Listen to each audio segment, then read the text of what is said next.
नमस्कार, जय हिंद। मैं हूँ युवराज और आज से हम कला और संस्कृति प्रारंभ करने जा रहे हैं जो कि यूपीएससी और तथा जितने भी स्टेट पीसीएस एग्ज़ाम हैं उसके लिए बहुत उपयोगी है। जीएस वन में जो पहला प्रश्न है इसी का ही आता है, जीएस वन के पेपर के।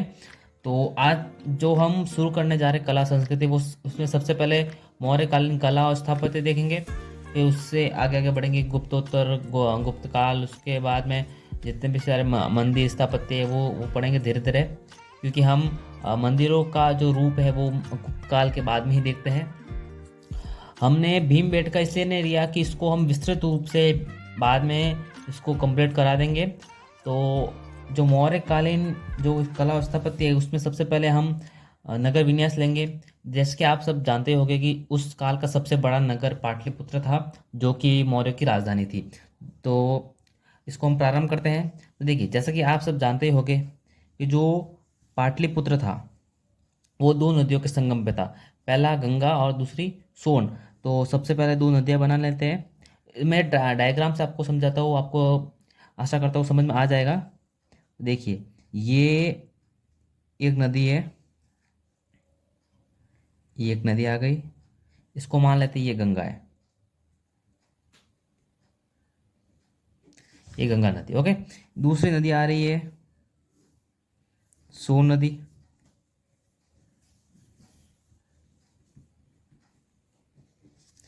ये इनका संगम है और ये नदी आगे जा रही है। इसके संगम पे पाटलिपुत्र नगर था। तो देखिए, पाटलिपुत्र का जो नगर विन्यास है वो अब प्रारंभ होने जा रहा है। तो देखिए, ये जो नगर था, जितना पूरा नगर, वो एक चार दीवारी से घिरा हुआ था। ये पूरी एक चार दीवारी से घिरा हुआ है नगर ये। अरे ध्यान रखना है कि जो ये चार दीवारी है वो चार दीवारी पत्थर की नहीं थी। ये चार दीवारी किसकी थी? कास्ट की, मतलब कि लकड़ी की। उसमें पत्थरों का इतना इस्तेमाल नहीं किया जाता था स्थापत्य में, वो लकड़ियों का इस्तेमाल करते थे, कास्ट कला का। तो देखिए, ये जो नगर था वो एक चार दीवारी से घिरा हुआ था। ओके, ये जो चार दीवारी थी, ये याद रखना है, ये चार दीवारें थी, ये भी एक खाई से गिरी हुई थी। लगभग 700 फुट खाई, 700 फुट चौड़ी एक खाई थी, 700 फुट चौड़ी एक खाई थी। ये क्या है? ये तो चार दीवारी है। ये क्या है? चार दीवारी।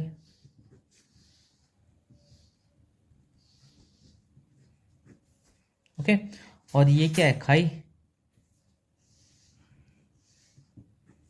700 फीट चौड़ी खाई। आई बात समझ में? अब देखिए, ये जो खाई थी, इस खाई में एक जानवर था। बहुत सारे इसमें जानवर थे, उस जानवर का नाम था मगरमच्छ।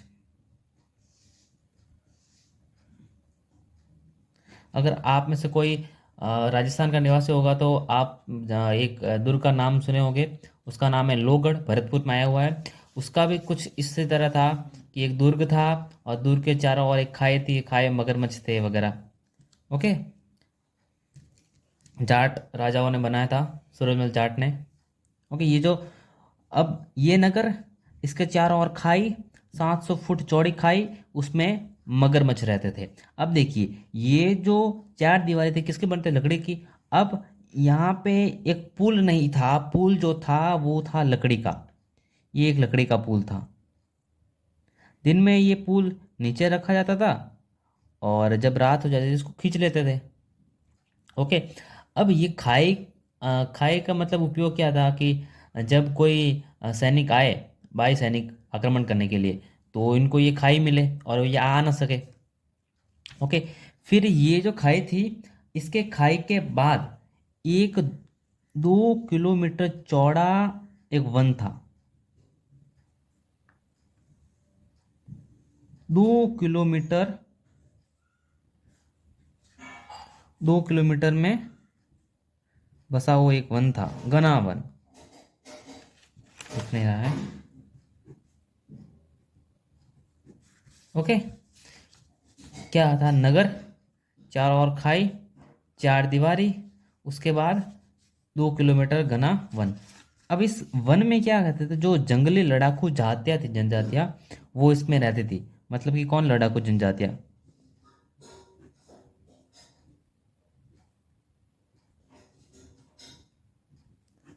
लड़ाकू जनजातियाँ रहती थी। ओके। उसके बाद यहाँ से नगर प्रारंभ होता है।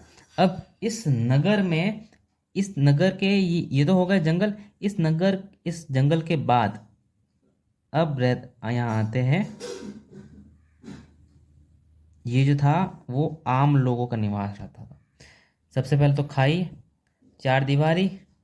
ओके, ये चार दीवारी हो गई। फिर घना वन। फिर इसमें कौन रहते थे? आम नहीं, वो आम लोग रहते थे।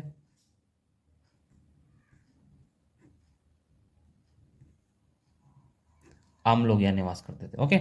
इसके बाद अब प्रारंभ होता है राजा का। तो राजा का महल है। अब ये जो था ये वाला निवास, अब यहाँ रहती थी सेना। कौन सी सेना? जो हाथी की सेना थी, हाथी और घोड़े की सेना। मतलब कि हाथी और अश्व सेना, हस्ती और अश्व सेना, वो यहाँ पे थी। ओके। सबसे पहले तो खाई, चार दीवारी, उसके बाद घना जंगल, घना जंगल के बाद आम लोगों का निवास स्थान। फिर फिर राजमहल प्रारंभ होता है। सबसे पहले हाथी अश्व सेना होती है यहाँ पे। अब देखिए, अश्व सेना के बाद अब प्रारंभ होता है कुछ। देखिए, हमें कहा कि यहाँ से ही शुरू हो जाता है राजमहल। अब राजमहल यहाँ से शुरू हो जाता है। अब ये जो आता है इसके बाद,